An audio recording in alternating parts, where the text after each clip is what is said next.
Olá, gente, bem-vindos a mais uma edição do Sim Pode Crer. Sim Pode Crer, Dr. William.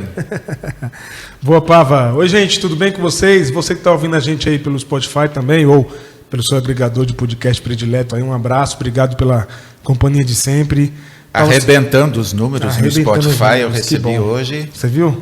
Que muito bom, lindo, que bom, hein? bom. Estamos fazendo bem o trabalho, alcançando bastante gente. E você pode ajudar a gente, não esqueça, deixando o seu like nos nossos vídeos, compartilhando, fazendo essa coisa repercutir, porque é importante a gente, como eu tenho dito, colocar uma voz dissonante daquilo que está habituado a ser ouvido como evangélico, né, nas redes. E hoje nós temos, pelo currículo aqui, né? Olha, é peso o negócio. Então, eu no meu currículo colocaria assim, olha, eu fiz o maternal lá em Tupã, no interior de...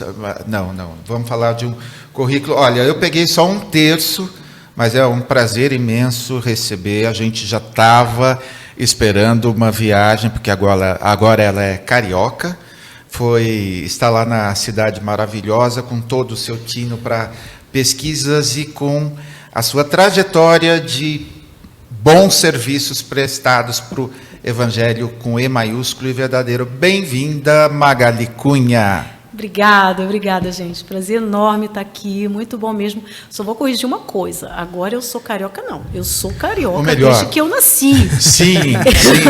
Carioca, suburbana, de Realengo. Olha alô, só. Realengo, aquele abraço. E vim para São Paulo em 2001, fiquei até 2018 aqui. Você ficou 17 anos, é isso? 17 anos aqui, voltei para a terrinha. Pronto, agora tá de volta, mas super obrigado por estar conosco. Prazer enorme. Olha só, um pedacinho do currículo. Ó, doutor em Ciências da Comunicação pela USP, mestre em Memória Social. Vai vendo aí, Will. Pela Universidade Federal do Estado do Rio de Janeiro e graduada em jornalismo, minha colega jornalista, pela Universidade Federal Fluminense. Colaboradora do Conselho Mundial de Igrejas, é fundadora e editora-geral do Coletivo Bereia e articulista da revista Carta Capital. Depois, quem quiser acessar o Lattes, ao contrário do meu que Lattes e no mod, o dela é primeiríssimo, altíssimo nível. Magali, olha, você tem uma trajetória super legal no meio acadêmico. Você já sofreu algum tipo de preconceito por conta de professar uma fé ou de escolher a religião como campo de pesquisas? Sim, é interessante que eu já sofri preconceito dentro da igreja. Você não colocou no meu currículo que eu sou membro da Igreja Metodista desde Sim. a minha adolescência. Fui batizada católica, mas minha família se tornou metodista e desde os 12 anos eu sou metodista de carteirinha, membro. Casei com um pastor metodista, que se tornou pastor, né, metodista. Enfim. Abraço para o Cláudio aí, hein? Isso. E já sofri preconceito dentro da igreja pela leitura da fé que eu aprendi a ter, e posso até dizer perseguição e alguns sofrimentos. Dentro. E fora da igreja também. Eu comecei a estudar religião, particularmente evangélicos, relacionada à comunicação nos anos 90. E isso ainda não era um tema de pesquisa com tanta força. Então, era necessário abrir caminho mesmo para estudar em espaços não religiosos, em universidades não confessionais, onde eu estudei. E então houve certa dificuldade. E eu me lembro muito bem, na minha banca de mestrado, uma das avaliadoras disse: mas como é que você vem com textos marxistas e religião? Isso não combina. Na banca, né? Na banca então, de mestrado. De mestrado da Universidade do Rio de Janeiro. Então, esse tipo de coisa a gente viveu. Agora, isso mudou muito ao longo das últimas décadas, 20 décadas, né? Os anos 2000, nós vemos um avanço nas universidades nessa interdisciplinaridade, nesse olhar interdisciplinar sobre as religiões, particularmente sobre o universo religioso cristão evangélico. Os evangélicos protagonizam processos hoje no país. Então, quem não quer entender isso, fica defasado. Então, abriu-se muito espaço, muito espaço. Então, a gente vê um avanço nesse sentido. É complicado, eu tento resistir à tentação, mas às vezes eu sucumbo de quase todas as matérias escritas sobre evangélicos, antigamente era que eles colocavam rezar em vez de orar, mas jornalista, assim, olha, eu brinco que demoraram uns 3 anos para descobrir que não é uma Assembleia de Deus única no Brasil todo, e até hoje a gente é tratado à parte pelo todo, né? Como se tirasse uma gota. Lamentavelmente, até hoje ainda há muita ignorância mesmo. Sim. E a preguiça, é uma ignorância misturada com uma preguiça de aprender. E nós não estamos falando de jornalistas recém-saídos da faculdade, não. Recentemente, não vou citar o nome, mas uma jornalista aí de larga trajetória na Globo News fez um comentário quando da saída do ministro Milton Ribeiro do Ministério da Educação, nesse processo todo que aconteceu, e ela fez, como comentarista do caso, fez um comentário absurdo, dizendo, não, mas ele é do grupo que não é dos evangélicos no Congresso, ele é prebesteriano, ainda falou assim. Ou seja, nós estamos falando de uma pessoa com uma larga trajetória e que não tem interesse de pesquisar, de entender. Então, a gente tem um problema que eu diria crônico, que pode ser corrigido. Tem melhorias, mas pode ser corrigido. Eu acho que ela é minha leitora, porque todas as vezes que sai uma notícia nova do Milton, e hoje saiu mais uma, eu coloquei mais uma do prebesteriano, então eu acho que eu preciso colocar um asterisco, assim, contém ironia.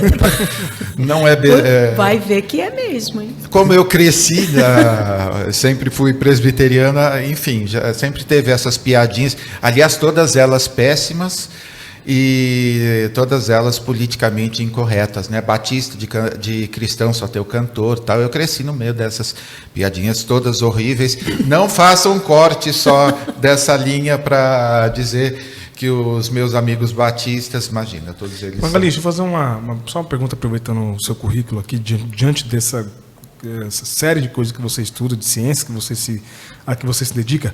Você acha que o fato de você ser metodista e com o olhar de uma pesquisadora que você é, facilita para você ter um currículo maravilhoso como esse, diferentemente se você fosse um pentecostal, por exemplo? Olha, eu acho que vai depender da trajetória de vida da pessoa. Eu acho que não importa a vinculação religiosa que ela tenha, não. Eu diria que facilitou ser metodista pela formação que eu recebi na Igreja Metodista, lamentavelmente uma Igreja Metodista que nós não encontramos mais no século XXI, mas a minha formação, vocês podem fazer as contas da minha idade, aconteceu nos anos 80. Os anos 80 foram anos muito marcantes para as igrejas. Estávamos saindo de uma ditadura, a reconstrução da democracia. E a Igreja Metodista, que sofreu muito durante a ditadura militar com perseguição de lideranças, houve um fechamento da Faculdade de Teologia em São Bernardo, em 68, foi fechada pela repressão. Então, a igreja viveu crises muito profundas, mas ela teve essa chance de reconstrução democrática junto com a sociedade. Então, eu era adolescente nos anos 80 e a igreja criou, pelo menos principalmente no Rio de Janeiro, mas em nível nacional também, uma formação para os adolescentes da igreja na trilha do que vinha acontecendo, da teologia da libertação naquele momento, de olhar a vida a partir da fé e a fé a partir da vida. Então, isso para mim, eu costumo dar vamos falar crente aqui, costumo dar esse testemunho de que eu sou o que sou pela formação que a minha família me deu e pela Igreja Metodista. Então, eu tive esse privilégio de receber ali, eu tinha 15, 16 anos, e eu estava discutindo a leitura bíblica contextualizada, ali com meus 15, 16 anos. Então, eu diria que essa formação poderia ser de uma pessoa pentecostal que tivesse uma oportunidade, poderia ser de pessoas de qualquer igreja. Eu, naquele ano, naquele lugar, naquele momento, tive esse privilégio.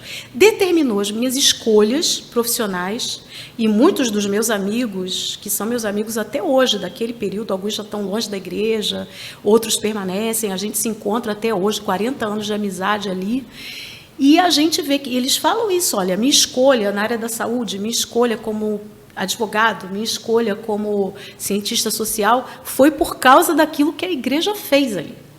Então, eu diria eu dei uma volta para responder a sua pergunta, que depende da formação que a gente recebe. A própria visão de mundo dentro da igreja depende da família, do que a família traz para a gente, dessa convivência com a igreja, do que a igreja representa, né?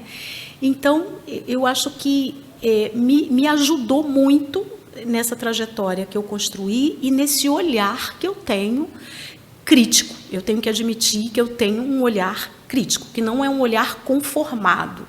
É um olhar crítico para a gente exaltar o que deve ser exaltado e elogiado e criticar, denunciar o que a gente vê a partir desses valores construídos, que não é aquilo que deve ser aplaudido, né? Então, eu diria que sim, isso me ajudou muito e me ajuda até hoje. Nossa, fica essa bela lição aí para o que os adolescentes estão recebendo hoje. Jamais a gente vai... Como que eu vou falar contra o TikTok se eu também uso se nós também usamos? Então, não tem nenhum problema a tecnologia. Só que a gente não precisa navegar em águas rasas o tempo todo. Então, cuidado com o que os filhotes estão consumindo aí, que tenham bons amigos, né? Porque, infelizmente, hoje parece que em muitas igrejas o entretenimento basta, né?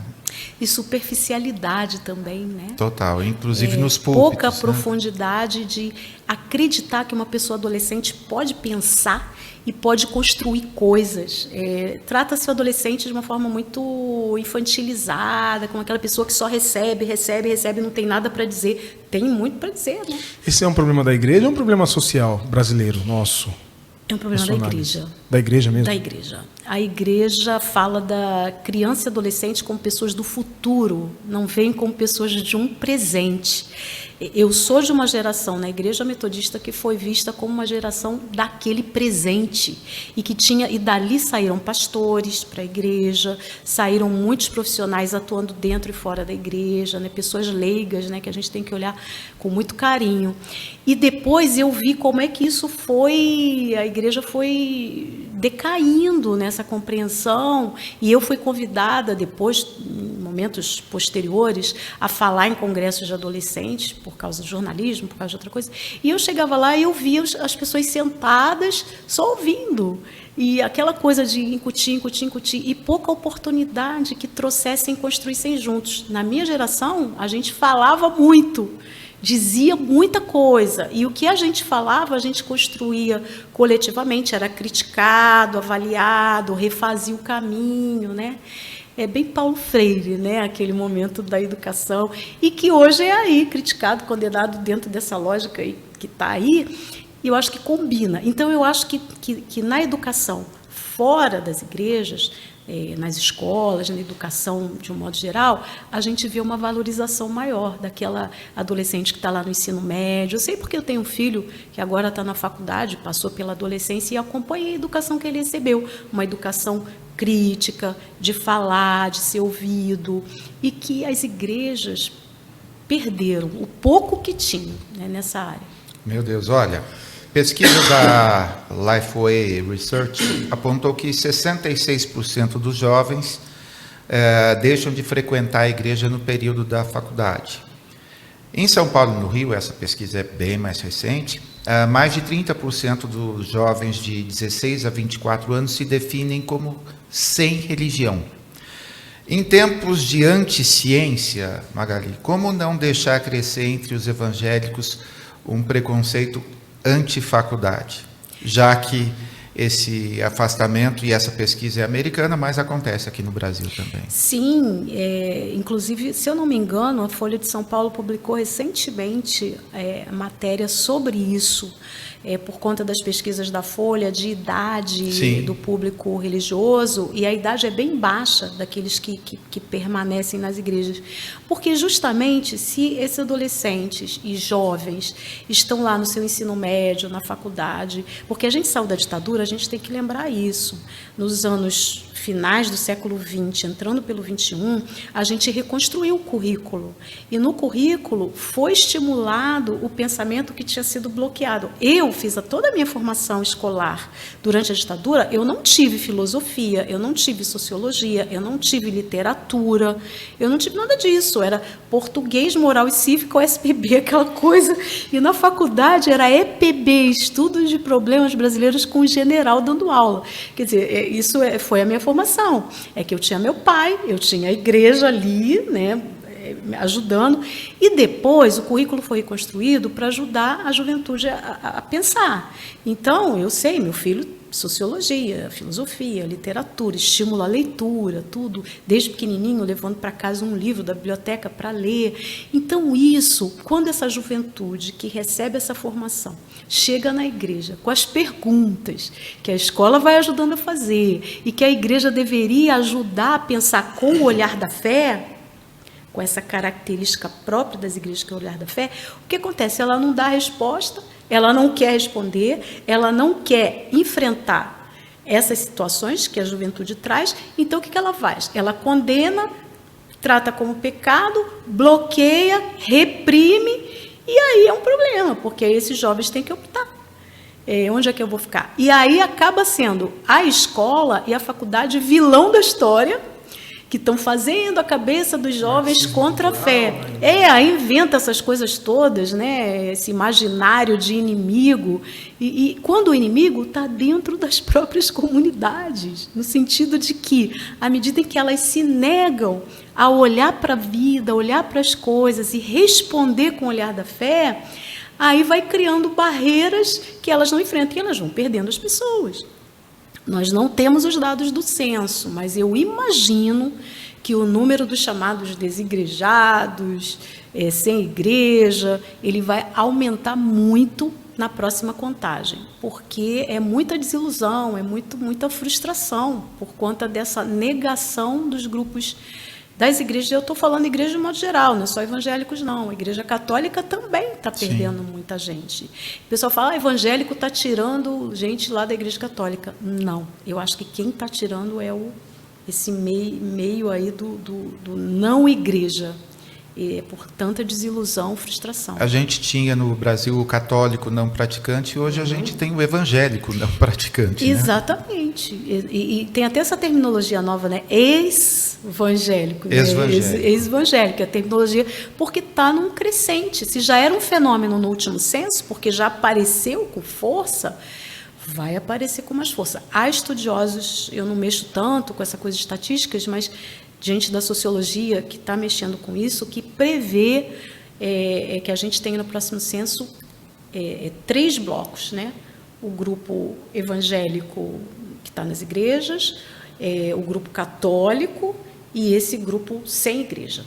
3, 3, 3, né? Mais ou menos uma coisa assim. É quem está estudando isso, antevendo isso. Porque tem umas previsões aí, os evangélicos vão ser, a maioria não. Tem que olhar o crescimento desses aí sem igreja. Essa curva parece que já não é mais aquela explosão. Exatamente. Anos 1990. Vem um certo ufanismo, uma certa coisa aí que a gente tem que olhar com cautela. Mesmo porque a gente não vê em nenhum lugar o Brasil ter melhorado porque cresceu a população evangélica, muito pelo contrário. Não, né? Pelo contrário, você só vê crises, né? Esses dias eu estava numa conversa com pessoas falando das famílias divididas, né? Nunca houve isso. As famílias geralmente conviviam, né? A mãe da igreja evangélica, o pai que não era nada, a tia católica, o outro da Umbanda, aí o pessoal convive. Mas hoje em dia está tudo muito polarizado, muita divisão, muita crise, né? Felizmente essa mesa aqui é bem ecumênica. Sim, total. Bem ecumênica e a gente convive muito bem com as diferenças. Olha só, pesquisa de um veículo conservador, que eu não vou fazer propaganda para eles, nas 5 melhores universidades públicas brasileiras, mensurou a quantidade de obras disponíveis de esquerda e de direita. Aí eles foram contestados, aí eles aumentaram, que eles haviam escolhido acho que 10 livros, eles aumentaram para 25.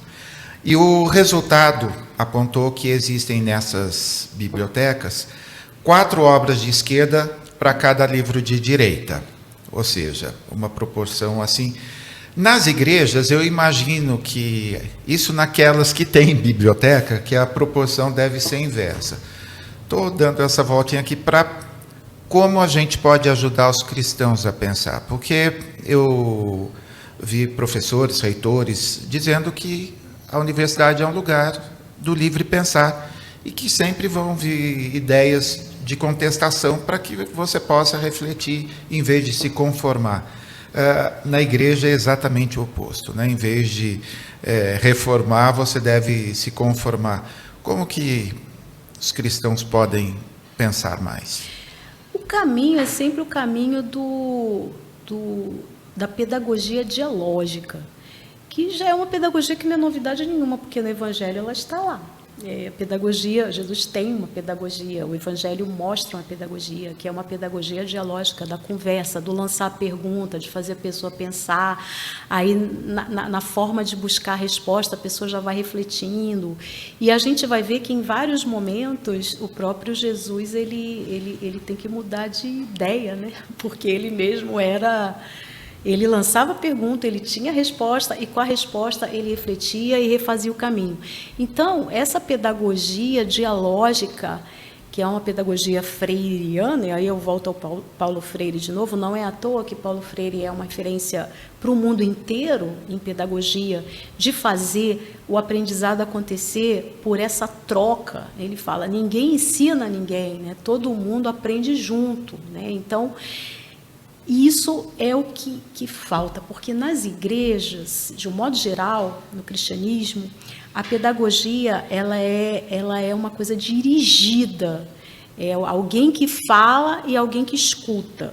É alguém que está ali para dar um conhecimento para alguém que é ignorante, que precisa ser formado ou formatado e que não tem nada para oferecer. Então, nesse sentido, fica aquela coisa muito de só ouvir, aquela que o Paulo Freire chama de bancário, né? De uma domesticação muito grande também. Então, como é que a gente ajuda a pensar? Quando se torna possível o lançamento de perguntas e que as pessoas construam respostas. E a conexão com a vida. Isso também é da pedagogia de Jesus, que contava as parábolas e ia construindo as reflexões a partir da vida, as pessoas iam identificando na vida cotidiana o que era próprio delas para pensar. Paulo Freire fez isso e ele era um cristão, ele mesmo diz que aprendeu é um testemunho que ele dava, né? Eu sou cristão, eu aprendi com a igreja como é que Jesus fazia e trouxe e aperfeiçoou isso e modelou isso. E trazer a vida para dentro da igreja. Então, é aquilo que a gente acabou de falar dos jovens, né? Quais são suas preocupações? Vamos construir em cima disso. É a tal do ver, julgar e agir. Se a gente reaplicasse esse ver, julgar e agir, a gente ajudaria pessoas a pensarem nas comunidades. Falta isso. Olha, é tudo o contrário. Eles agem para ensinar Exatamente. Os crentes a julgar. Esse método não deu certo, inverteu tudo e não deu certo. Olha, estou pensando aqui, olha, é um pecado não levar para os adolescentes da sua igreja esse tipo de diálogo e estímulo à reflexão. Para de se preocupar em ser xerife do sexo para os jovens e para os adolescentes, porque muitos estão estendendo essa castidade para o cérebro e não dá certo, gente, não dá certo.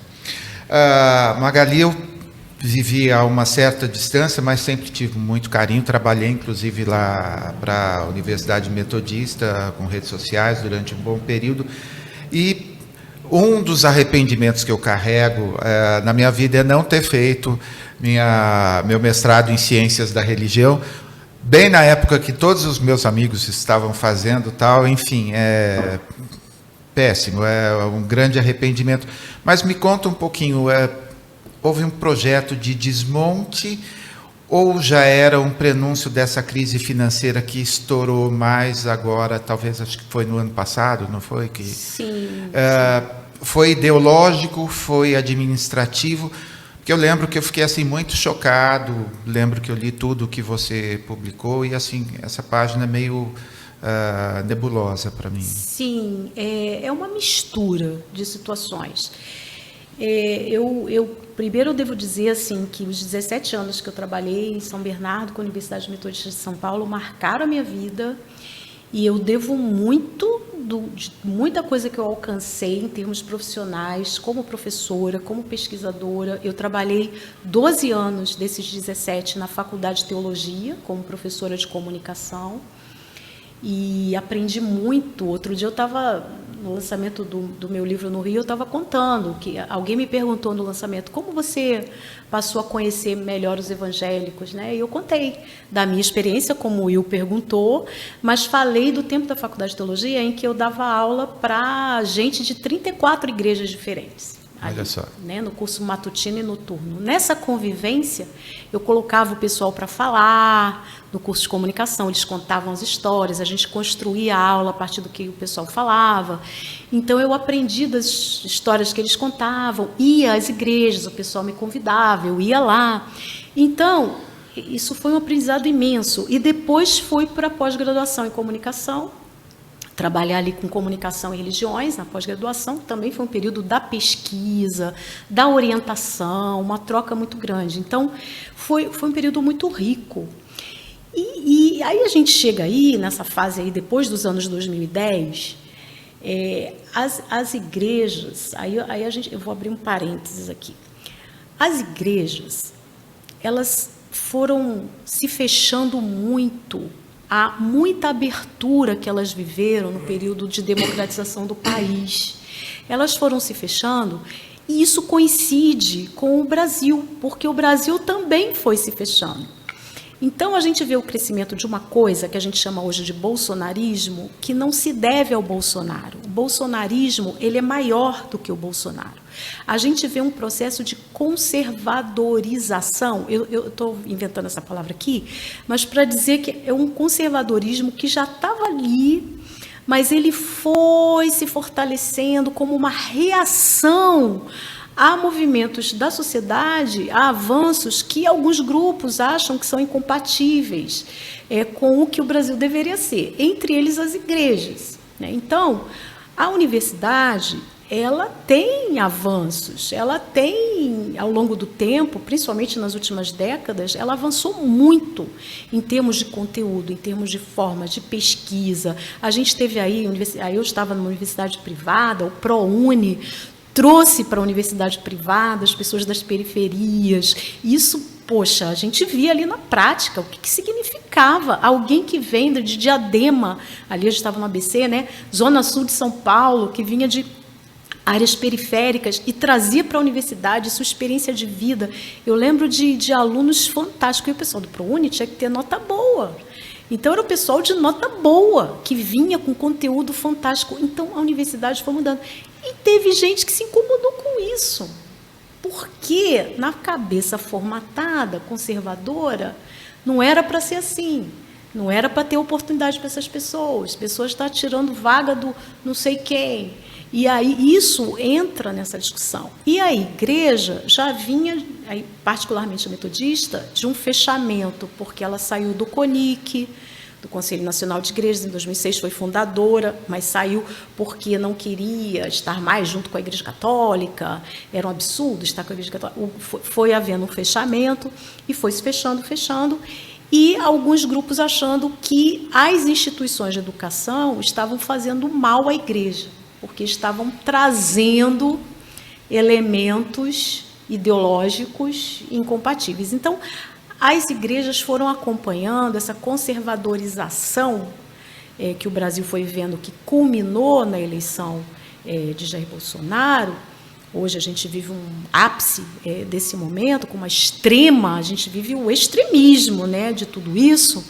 Então, o que aconteceu na Universidade Metodista de São Paulo foi essa conservadorização, pessoas colocadas na direção que viam a universidade como uma coisa mais doméstica, a serviço da confessionalidade e não a serviço do Brasil como uma universidade.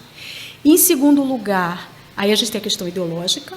Em segundo lugar, uma espécie de avanço predatório da educação privada, que veio com esses cursos mais baratos, oferecendo facilidades que alguém que se esforçava para estudar na Metodista, que tinha uma qualidade enorme, a pessoa estava ali pagando a mensalidade. Aí veio outro, não, estuda aqui porque lá no ABC, né, houve esse avanço, que é uma articulação dessas empresas de educação que são predatórias, que aí vão tirando os alunos das outras de mais qualidade e oferecendo uma educação barata, a pessoa sai com diploma, mas a qualidade, a gente sabe, é que é muito ruim, muito baixa.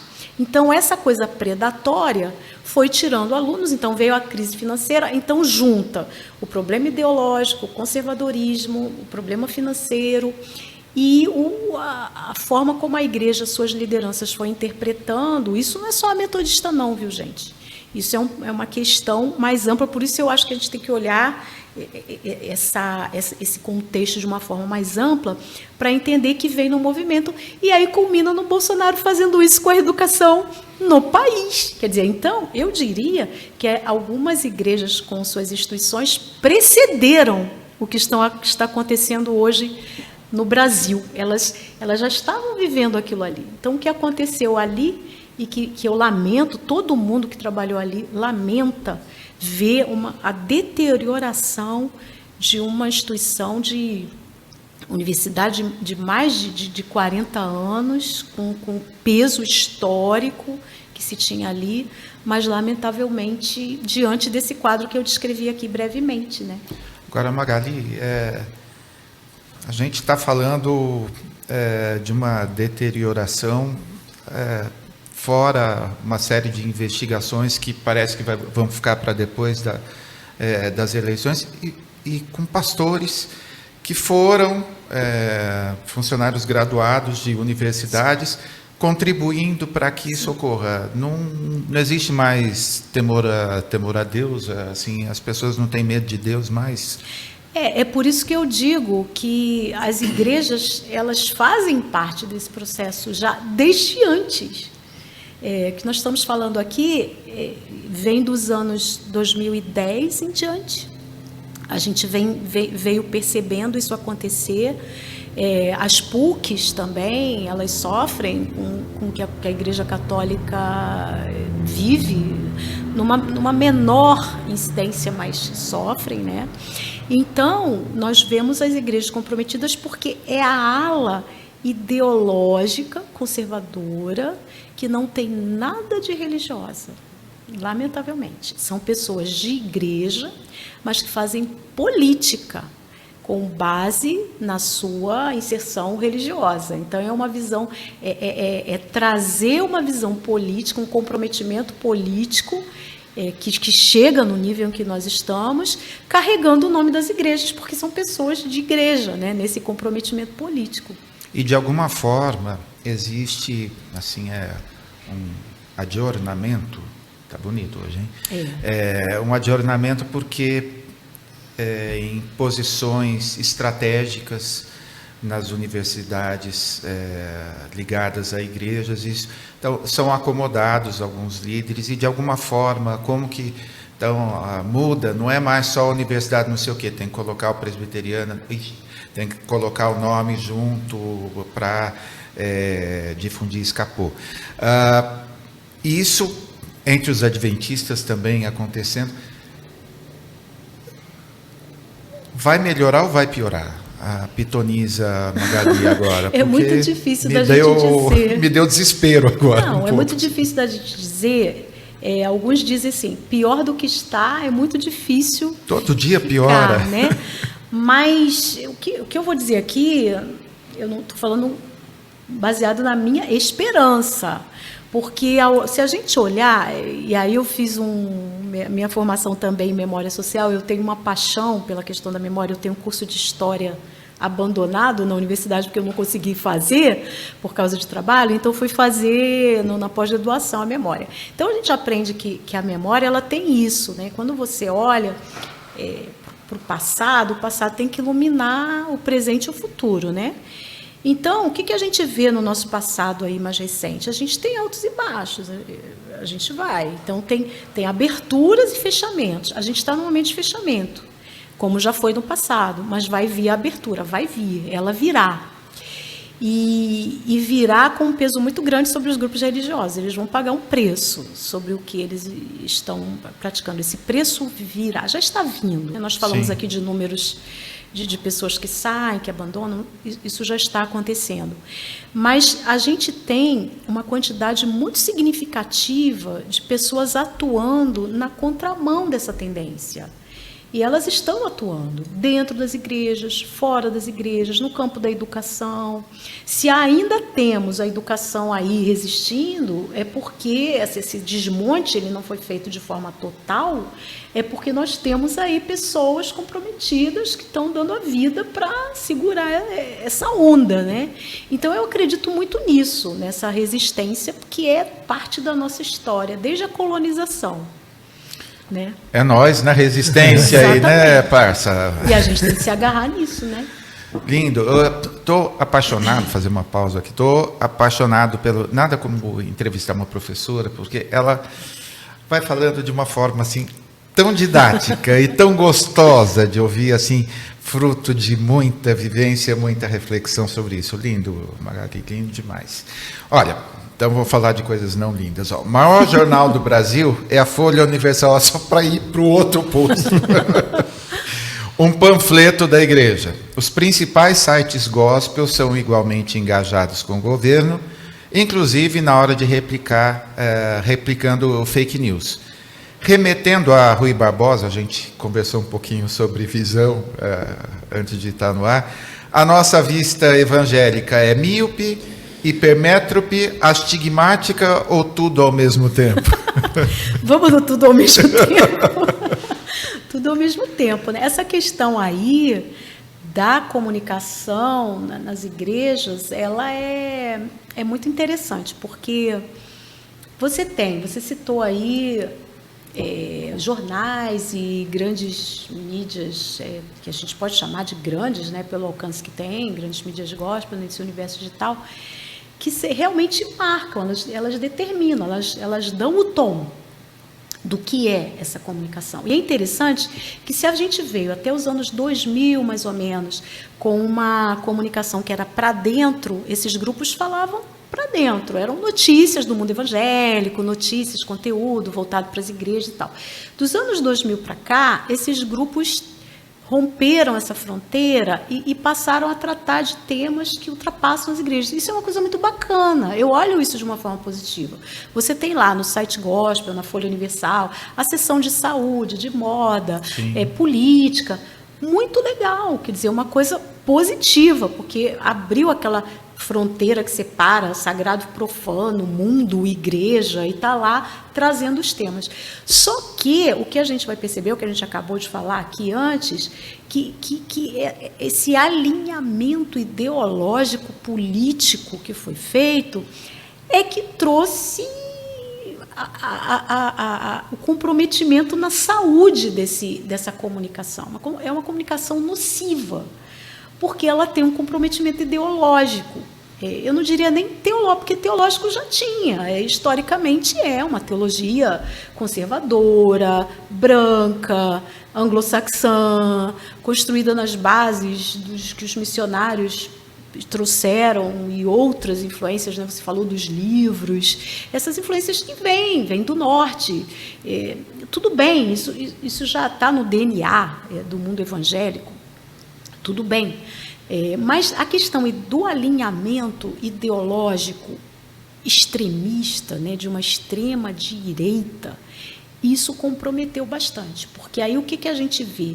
A gente vê grupos atuando como porta-vozes de um determinado governo, que é o governo que a gente tem no Brasil hoje, né? Por exemplo, a Folha Universal publicou aquele material sobre pecado ser da esquerda. Sim. Quem é da esquerda é do demônio. Ora, isso é mentira, isso não é verdade. Então, em nome de uma defesa ideológica, de uma defesa de um certo governo, você trabalha nessas pautas. E os outros grupos também. Então, eu trabalho com o Coletivo Bereia, que a gente faz checagem de conteúdo que circula nesses materiais, nesses espaços, principalmente os digitais. E o que nós observamos, né? O comprometimento da comunicação, daí eu falo nociva, em nome de uma defesa ideológica, com a exposição de mentiras ou enganos, o que é uma estratégia. Isso não é sem querer, isso é deliberado, né? Deliberado. Então, é lamentável que a gente tenha. Agora, por outro lado, o mundo digital abriu possibilidades que nunca existiram para os grupos críticos e mais abertos. Estamos aqui ocupando um espaço digital que não seria possível numa rádio, por exemplo, clássica, até os anos 2000. Seria muito difícil emplacar um programa desse só com muito dinheiro para comprar o espaço naquele tempo. De lá para cá, nos anos 2000, nós vamos perceber a excelente, eu chamo de excelente, porque é mesmo, ocupação do espaço de grupos progressistas, críticos, de esquerda religiosa, que estão, alguns aos trancos e barrancos, porque não tem o profissionalismo que vocês buscam, alguns são pela espontaneidade, pela vontade, né? Então cometem alguns erros, ou patinam ali um pouquinho, sem saber muito como lidar com esse espaço, mas estão lá fazendo a tentativa. Então isso é muito bom, porque a comunicação digital democratizou essa possibilidade de ocupar um espaço, de ter uma voz, porque antes eram só esses grupos que a gente mencionou aqui, agora não, né? Claro que eles têm aí uma hegemonia, eles têm recursos, inclusive do próprio governo federal. Sim. Os outros grupos não, mas mesmo assim a gente tem essa ocupação de espaço que é muito positiva, é uma coisa que nós não tínhamos antes dos anos 2000. Você citou um pouquinho do coletivo Bereia, explica como que surgiu a ideia e exatamente o que faz, é provável que muitos não conheçam. Tá, inclusive eu devo agradecer ao nosso querido Sérgio Pavarini, que é membro do nosso comitê editorial, né, o conselho editorial do Bereia. A gente teve muito cuidado com isso, ao criar o coletivo, que é uma iniciativa voluntária, isso é muito importante da gente dizer. Todos nós que trabalhamos ali somos voluntários, com exceção de uma pessoa que recebe uma ajuda de custo porque tem que dar o seu tempo para montar o site, colocar as coisas no ar, é o nosso editor executivo. Mas todo mundo que está ali, a equipe, desde o início, somos voluntários. Eu mesma que coordeno o trabalho, sou voluntária. Criamos o coletivo a partir de uma pesquisa na universidade. Falamos aqui tanto da universidade, né, com a contribuição que ela traz. O pessoal acha que a universidade está lá longe da vida, não está, não. A Universidade Federal do Rio de Janeiro fez uma pesquisa, ela ganhou um edital do WhatsApp, que estava interessado em saber como é que circula fake news pelo WhatsApp, para eles corrigirem rumos, aprenderem com essa situação. Lançaram 20 bolsas para o mundo. O Instituto NUT de Educação e Saúde, na Universidade Federal do Rio de Janeiro, fez o pedido e ganhou uma dessas 20 bolsas no mundo do WhatsApp. E essa bolsa financiou essa pesquisa, e eu fui convidada, foi justamente o ano que eu voltei para o Rio, e aí eu fui convidado, o professor Alexandre Brasil, na época, era o coordenador do Instituto NUT, que elaborou o projeto e tal. E eles já vinham fazendo pesquisa, eu disse que é um Instituto de Educação e Saúde. O que tem a ver, né? Vocês devem estar pensando aqui que isso tem a ver. Mas eles já faziam pesquisa sobre como desinformação em saúde circulava em ambientes religiosos. Eles já percebiam isso. Mentira mesmo sobre curas milagrosas, mentiras sobre remédio, sobre coisa, abandonar o remédio, que o remédio é ruim, que vai trazer banho de sol de 6 minutos não, cura o remédio COVID, que vai né? trazer o comunismo, no que não sei o quê, banho de sol que cura. Essas coisas já circulavam há algum tempo, e nas pesquisas do Instituto eles já observavam isso. Então eles quiseram, nessa pesquisa com o WhatsApp, como é que circula em WhatsApp desinformação em grupos religiosos. Estamos falando aqui do ano 2018, antes das eleições. Tá? Então, esse negócio de fake news, ninguém nem falava muito sobre isso. Já falava um pouquinho, mas não explodiu depois das eleições. Né? Enfim, estou dando uma volta para contar essa história, mas isso é legal, porque eu estou contando como é que nasceu. Né? E aí veio a pesquisa Caminhos da Desinformação, Fake News Evangélicos no WhatsApp. Essa é a pesquisa que vocês podem encontrar lá no livrinho que saiu, viu? Todo mundo pode olhar os resultados dessa pesquisa, está lá na internet. Instituto NUT. E aí nós, pesquisadores, éramos um grupo de 15 pessoas, alguns de nós já fazíamos pesquisa com evangélicos e com comunicação. Começamos a conversar, gente, é muita desinformação circulando entre evangélicos, como é que é isso? O que nós vamos fazer? Nós temos que fazer alguma coisa. Nós estamos aqui com esses dados e nós vamos fazer o quê? Eu botar na biblioteca? Só dizer que tem esses dados? O que nós vamos fazer?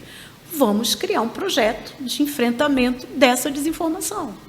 Então, conversamos, muita conversa, criamos o Coletivo Beré. Vamos fazer um site em que a gente possa, inspirados nos sites que já existiam, né? Já tínhamos aí Aos Fatos, Comprova, boatos.org, esses todos que a gente já tinha. Olhamos o que eles faziam, vamos fazer isso só com religião, só com grupos observando o ambiente religioso. E aí lançamos em 2019, não imaginávamos que ia fazer o sucesso que faz, porque nós somos os únicos no Brasil, com certeza na América Latina e provavelmente no mundo, porque eu participei de um evento que tinha gente de todos os continentes e ninguém sabia de um projeto como esse em outros lugares. Então, é provável que em outros lugares do mundo a gente também não tenha um coletivo, um projeto que faça checagem de conteúdo apenas com o que circula de religião. Então, temos aí 2 anos e meio de existência e trabalho voluntário, sem dinheiro circulando, nenhum, mas a gente tem o apoio da organização Paz e Esperança Brasil, que colocou o site no ar e mantém, e dá uma bolsa para essa pessoa que mantém o nosso trabalho, o nosso editor executivo, Marcos Lessa. E no final do ano, a gente fez uma parceria com a Coordenadoria Ecumênica de Serviço, a SESI, que funciona em Salvador, que estava lançando uma campanha anual que eles têm, Primavera para a Vida, e eles queriam fazer sobre fake news nas igrejas. Então, nós fizemos uma parceria com a criação de uns cards, ganhamos um financiamento para melhorar o nosso site, que estava muito assim, simples, porque os custos eram muito pequenos, o site era muito singelo. Então, a gente aperfeiçoou o site com essa parceria e estamos mantendo, neste ano, a parceria com os cards. Então, a gente publica cards mensais. Naquela época foi semanal, durante a campanha Primavera, e este ano cards mensais alertando para as fake news que mais circulam nos ambientes religiosos. Então, a gente está fazendo um trabalho fantástico. E, além de fazer a checagem, a gente oferece palestras e cursos para grupos mais variados, das igrejas que nos convidam, a própria SESI já nos convidou, e para universidades, que nós viramos objeto de pesquisa também, pelo que nós estamos fazendo. Então, nós somos parte da Rede Nacional de Combate à Desinformação, que é uma rede que reúne quase 200 projetos entre universidades, fora da universidade, assessora o Tribunal Superior Eleitoral nas eleições, a RNCD. Nós somos parte dessa rede, também oferecemos conteúdo sobre o que nós fazemos para esses grupos todos. Magali, como é que funciona? Eu estou na internet, quero contribuir indicando um conteúdo que me parece suspeito. Como é que é o procedimento? Como é que a pessoa pode fazer para colaborar? Nós alertamos sempre nos nossos cursos que a primeira coisa é isso que você falou, é suspeitar. Os grupos que criam deliberadamente as fake news, eles criam segmentando. Então, tem fake news para universitário, fake news para donas de casa, fake news para religiosos. Exatamente. Sabe quem inventou isso? O povo do Brexit lá para tirar a Grã-Bretanha da União Europeia, tal da Cambridge Analytics. Eles inventaram essa metodologia. Britain Kaiser. Exatamente. Super livro para ler e assustador para quem trabalha com redes sociais. Esse povo inventou segmento que, para ter efeito, você tem que criar de acordo com a cabeça, com o imaginário daquelas pessoas. Lá no Brexit tinha mais ou menos 16 grupos diferentes. Então, os grupos religiosos cristãos são um grupo. Então, tem quem cria exatamente para aqueles grupos ali, sabendo o que vai afetar. A palavra é afeto. Afeta coração e mente. Então, a gente fala, pessoal, gente, essas pessoas que criam acham que as pessoas religiosas são simplesmente ingênuas, afetáveis e que elas nunca vão pensar, e elas viram traficantes de fake news. São traficantes, né? Igual o tráfico de drogas. Alguém produz, alguém consome, alguém distribui, alguém chama o outro para consumir junto. Então, a gente diz isso, tem que suspeitar. Então, como é que suspeita? Principalmente uma coisa bizarra, tem as coisas bizarras. Chega uma notícia que é tão bizarra, tipo, um prefeito distribuiu uma mamadeira em creches e que o bico da mamadeira é o órgão sexual masculino e as criancinhas que iam mamar naquela mamadeira iam virar gays, todas elas. Isso é tão bizarro, isso é uma coisa tão absurda que não pode sair acreditando. Vai que seja verdade, tudo bem. Então, para achar que um absurdo desse possa ser verdade, não pode sair falando, tem que verificar. Se a gente não consegue a gente mesmo fazer, tem quem faça. Então, exemplos do que fazer. Coletivo Bereia tem o WhatsApp, que está lá, deixei aberto um WhatsApp, ó, recebi isso aqui, pode ver para mim? E a gente responde todo mundo. Algumas coisas que são mais viralizadas, mais em evidência, a gente transforma em matéria. Quando a coisa é pequena, a gente não quer tornar aquilo público. Claro, sim. Porque se a gente publicar, vai virar coisa importante. Aí a gente responde a pessoa, ó, você acha a resposta aqui. E tem o nosso e-mail, que também a gente recebe muita coisa pelo e-mail que as pessoas nos mandam. Então, já dou a dica. Coisa bizarra, coisa assim que vem assim para você. Mande logo para quem você tem relacionamento. Mande. Quando pede para mandar, já pode desconfiar. Pediu para mandar é que está fazendo a pessoa de traficante.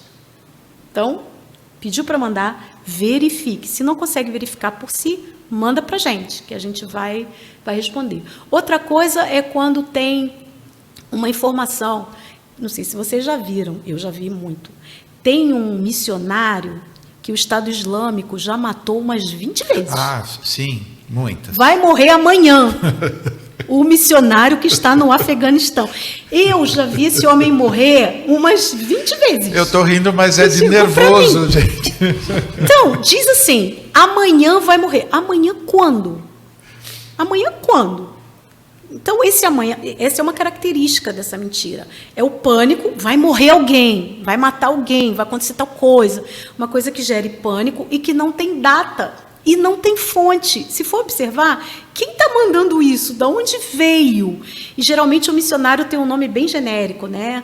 Marcos Santos. Quantos Marcos Santos existem na face da Terra? Então, recebeu esse tipo de coisa bizarra, mandando enviar para os outros, aí já pode suspeitar. E coisa que não tem data, não tem fonte e que cria pânico. Pode suspeitar e manda para a gente, que nós vamos sempre responder. Muito bom. Como é que foi esse processo para identificar que aquela cena que nós vimos, comentamos até hoje na live de manhã, né? A cena dos traficantes entrando na igreja, o pastor orando, como é que foi o processo para identificar que aquilo era... Porque no primeiro momento é chocante e não é difícil de ser verdade, porque Sim. A gente sabe dos traficantes de Cristo nos morros Sim. do Rio de Janeiro, você muito melhor do que a gente conhece. Sim. Como é que foi o processo para identificar que isso era apenas uma peça deles? Eu não tive, eu publiquei os dois lados, eu recebi o link, eu vi, na verdade, no site do Dia, tinha até o nome do traficante, que ele escapou da... Eu falei, isso não está com cara de ser... Porque aí eu falei, olha... Na impossibilidade de checar, porque tudo no meio gospel tudo é possível, eu tenho amigos pastores que já oraram com traficantes e tal, mas aí saiu a outra, eu falei, olha, está aqui, e fiquei super feliz, porque a gente passaria a vida checando tudo que sai no meio gospel. Né? Então, é impossível, como você diz, é impossível, nós teríamos que ter uma equipe de não sei quantas pessoas para a gente acompanhar tudo isso. Mas nesse caso específico, eu recebi. E nós temos uma dinâmica na nossa equipe. A nossa equipe, muito antes da pandemia, nós trabalhamos online, nós temos gente do Brasil inteiro na nossa equipe. Brasil inteiro, exagero. Pessoas de diversas partes do Brasil. Estou mentindo aqui, não é verdade. Na nossa equipe, em vários lugares. Então, nós temos um combinado. As equipes trabalham diariamente. Então, tem a equipe da segunda, da terça, porque são voluntários, então a gente não pode exigir que a pessoa esteja lá o tempo todo. Mas nós temos um combinado. Quando a gente vê uma coisa que chama a atenção, que a gente mande no grupo e que a gente já deu uma dica e quem tiver naquele dia pode ajudar, mas se a equipe já estiver fazendo alguma coisa, alguém ajuda. Nesse dia, eu recebi e eu mandei para o nosso grupo e para vários amigos. Olha isso aqui, gente. Eu acreditei, de primeira. Acreditei. Porque, Margarida, só um pouco, desculpa te interromper. Aquelas armas eram de verdade. Não eram? Não, paintball. de paintball. Paintball. Ah, tá. Mas parece Sim, muito sim. perfeito. Eu, de cara, eu diria assim para vocês, em 5 minutos eu acreditei. Mas aí o cérebro já está muito exercitado, ele vai assim, pera lá, mas como é que isso está circulando há várias horas e os traficantes permitiram isso, que circulasse, né? Eu fiquei desconfiada da permissão que isso fosse veiculado, porque depois foram chegando para mim aquelas coisas de um grupo Alarme Rio, chamava Alarme Rio, e que tinha lá o nome do traficante. Esses grupos agem com muita restrição aquilo que se veicula de internet. Pode ver Claro. que não tem, eles não estão em mídias Sim, sociais, sim. tem muita restrição. Então, naqueles 5 minutos já veio, pera lá, como é que isso está? Aí eu mandei para um monte de gente, e nesse monte de gente, uma pessoa me respondeu, isso não é verdade. Isso aí deve ser uma peça. A pessoa falou para mim que é uma pessoa de pastora, de igreja pentecostal, que está muito de periferia, acostumada com a coisa da periferia. E aí nós fomos atrás. Mas antes que a gente checasse, já veio o material do UOL, antes mesmo. Tanto é que o que nós fizemos? Nós demos a matéria em cima do material do UOL, que foi mais rápido, mas nós demos mais qualidade, porque aí nós entrevistamos pegamos a Viviane Costa, pastora e que pesquisadora, que está trabalhando com o tema das periferias, ela está pesquisando o complexo de Jerusalém, não, complexo de Israel, lá no Rio, Sim, né? Ela tá pesquisando das favelas. isso. Então, a gente deu mais qualidade para que o nosso público entenda por que uma peça como essa acontece. E também quem não entende evangélico, né? Por que fazem uma peça sobre isso? Então, a gente deu essa qualidade para o material. Hoje nós mencionamos nas bizarrices da semana e imediatamente eu coloquei o link da matéria do Bereia no Twitter para que todo mundo visse, porque realmente vocês assim enriqueceram bastante. Eu fico aqui, não sei se cabe uma oração assim, pedindo que alguém com muita grana financie para decuplicar a equipe, porque existe aí o E-Farsas, todos esses sites, Sim. vários deles, às vezes a gente mantém contato para trocar figurinhas, mas no meio evangélico, assim, é quase que falar em site gospel e desinformação é quase que um pleonasmo, infelizmente. Então, às vezes... E eu acredito, Magali, que de alguma forma, sei lá, 15 anos, 10 anos atrás, ou 20 anos atrás, a gente via essas coisas e falava, isso não nos diz respeito. Eu frequento uma igreja legal, isso não me diz respeito, isso não me diz... Como se eles estivessem assim, alijados. E, na verdade, se somar, por exemplo, a audiência dos 3 principais sites, hoje é muito menor, graças a Deus, mas era coisa de 5 milhões de acessos por mês. Sim. E somando isso daí, eles jamais vão ter anunciantes, mas só que eles recebem via monetização, tanto que eu várias vezes separei um tempo para pegar uma por uma das empresas. Oi, Tan, tudo bem? Olha, lindo o trabalho de vocês, mas olha, esse site publica... Sim. Não apareceu ainda nenhum exemplar galináceo na esquina de casa, mas eu fico assim, porque eu fiz isso mesmo. Não coloquem dinheiro onde se publica mentira, fora o dinheiro da política, que eu sei que tem vários aboletados em gabinetes aí. E isso é muito sério, porque é um problema que nós vamos ter que enfrentar por muito tempo.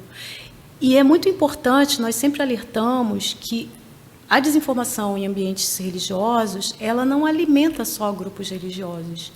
Hoje, os fundamentalismos, eles não são religiosos tão só. Os fundamentalismos, e isso que nós estamos assistindo na vida do nosso país, e não só do nosso país, em outros lugares do mundo também, são políticas extremistas alimentadas pela religião.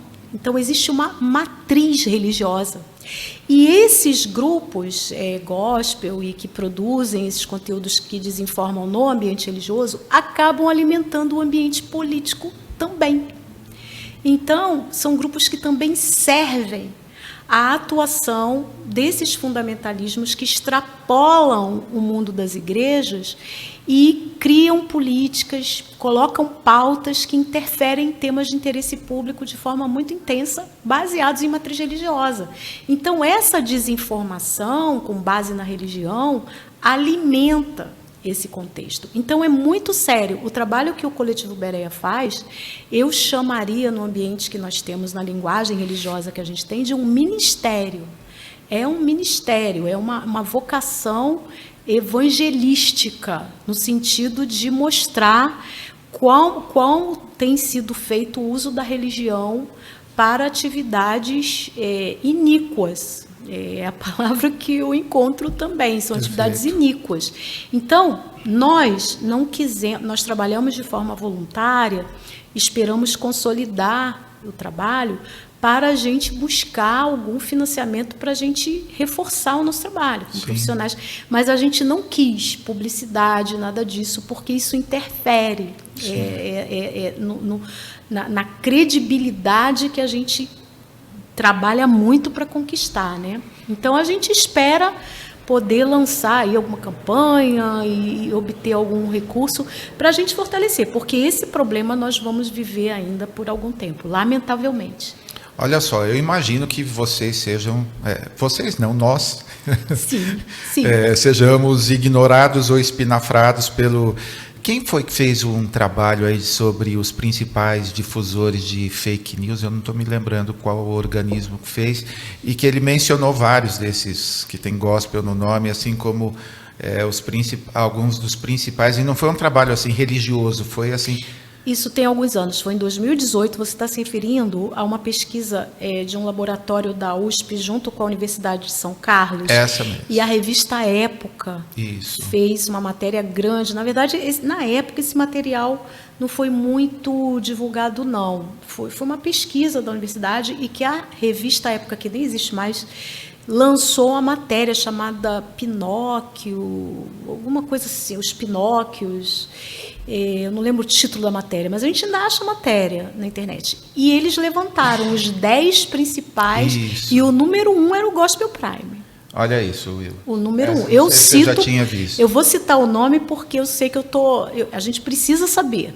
Naquele momento era o número 1.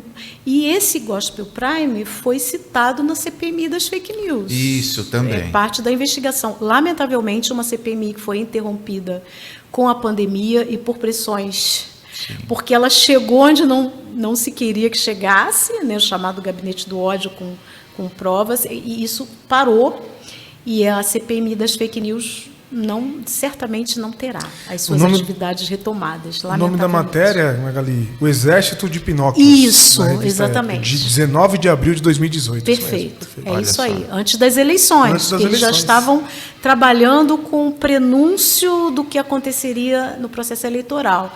E de lá para cá, nós avançamos muito. Foi uma pesquisa da laboratório da USP com a Universidade de São Carlos, e hoje nós temos a RNCD, que eu mencionei, a Rede Nacional de Combate à Desinformação, que é um pool de grupos das universidades. Esses laboratórios fazem parte, outros que foram criados com projetos da sociedade civil que são voltados a esse enfrentamento. O Bereia está lá. Então, a gente avançou muito. De lá para cá tem muito mais coisa aí. A minha pergunta é porque, tradicionalmente, a gente tem, eu brinco que é uma trinca da desinformação, só que essa semana eu falei, caramba, está meio diferente, porque eu estava, por acaso, com uma tela aberta, numa matéria do site do PT, falando que no período acho que foi no período Lula, os evangélicos tiveram um crescimento maior do que no período... Eu olhei assim e falei, o que isso... E deixei ali a matéria, não cheguei a ler. Como eu trabalho com 40 abas abertas, ficou uma lá. Falei, eu preciso ver isso aqui direitinho e tal. E vocês publicaram o PT.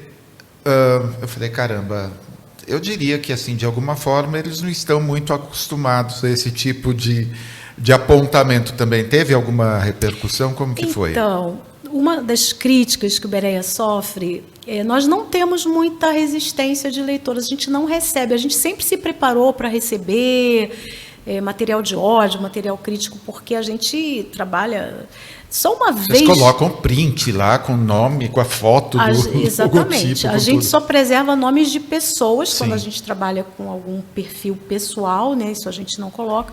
A gente nunca recebeu. Mas a gente recebe uma crítica bastante que se repete de alguns leitores, que a gente só fala de grupos relacionados à direita, que a gente nunca falou. Isso não é verdade, nunca falou, porque nós já publicamos, né? Acontece o seguinte, gente, então eu vou fazer esse preâmbulo aqui para responder a sua pergunta, porque é um preâmbulo importante.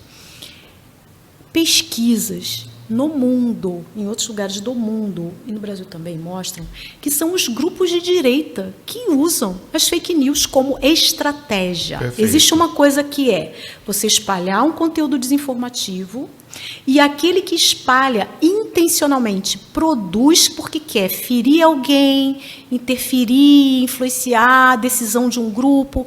Então, são os grupos relacionados à direita política. Isso não tem como. Então, por que aparecem mais grupos relacionados à direita, ao governo federal, que é da extrema-direita? Porque são esses grupos que Apesar trabalham. da Folha não considerar, né, de extrema-direita. Exatamente. A CPMI das fake news mostra isso nos seus relatórios preliminares, que todos nós acompanhamos pelas mídias. Agora, de vez em quando, uma ou outra, eu acho que a gente pode dizer aí que uns 10% do que a gente produz vem de grupos que não são de direita, que são grupos relacionados à esquerda. Tem uma outra matéria. Inclusive, esses grupos ficam muito chateados com a gente. Eu lembro quando teve aquele caso, lembram do vereador Jairinho, do Rio? Sim. Envolvido na morte de uma criança, do seu enteado, né? Então, circulou, naquela época que ele foi preso, um meme com um santinho dele, de que ele é bolsonarista, ele fez campanha para o Bolsonaro nas eleições. E nós descobrimos que aquele meme era falso. O Jairinho não teve aquele santinho. Foi uma montagem para dizer que ele era bolsonarista. Não sabemos se ele era bolsonarista. Não era, a questão é que aquilo era falso. E nós mostramos que era falso. Poxa, vocês estão defendendo o vereador Jairinho. Não, nós não estamos defendendo a verdade. Então, não dá para fazer críticas ao vereador Jairinho colocando uma coisa falsa. Não é possível, ainda mais no ambiente religioso. Então, esse tipo de coisa sempre existiu. E agora, nós nos deparamos com essa matéria que virou card em vários grupos evangélicos. Viu, no tempo do Lula, os evangélicos cresceram, no tempo do Bolsonaro, eles diminuíram. Ocorre que no Berea não somos só jornalistas, somos pesquisadores, temos vários pesquisadores ali. E gente que mexe com dados, e que sabe que não é assim que a gente trabalha com dados. Não dá para pegar o censo e comparar com Datafolha. Não é possível. Não podemos comparar 10 anos de governo com 4.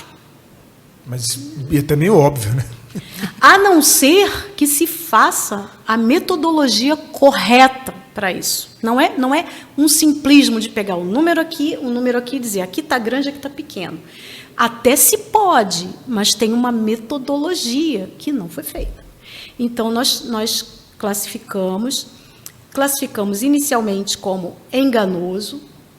Aí recebemos uma queixa. Quem entrar no site Berea vai ver na nossa política editorial que nós temos espaço para queixas. Está lá, está escrito lá. E quando uma queixa acontece, o que a pessoa tem que fazer e como é que a gente responde. Está tudo explicadinho lá. Então, nós seguimos o protocolo. Nós recebemos a queixa. Olha o trampo que dá, hein? Nós recebemos a queixa e nós estudamos. Era um arrazoado grande dessa queixa. E nós, então, respondemos. Eles pediram para a gente tirar do ar ou mudar a classificação. Mudar a classificação? E aí nós estudamos e nós decidimos tirar do ar, nós decidimos tirar, porque não tinha motivo para isso. Mas mudar a classificação, nós reconsideramos que, pelo arrazoado que foi feito, não seria enganoso e sim preciso, diante da etiquetagem que a gente faz. Então, nós respondemos também com um longo arrazoado de como se trabalha com dados, tudo isso que eu expliquei, que não pode ser comparado, que existe uma metodologia para fazer isso, e que existia outra coisa que a gente não colocou na matéria. Se você diz que os evangélicos cresceram com o Lula e diminuíram com o Bolsonaro, quer dizer, como é que a gente fala da Igreja Católica, então? Quer dizer que os católicos diminuíram com Lula e fizeram o quê? Aconteceu o quê com Bolsonaro? Então, está dizendo, viu, Lula atrapalhou os católicos. Seria isso, no revés, com uma metodologia dessa forma. E a gente sabe que não é assim, nem para dizer isso que eu estou falando aqui em relação aos católicos, mas poderia, então, dizer.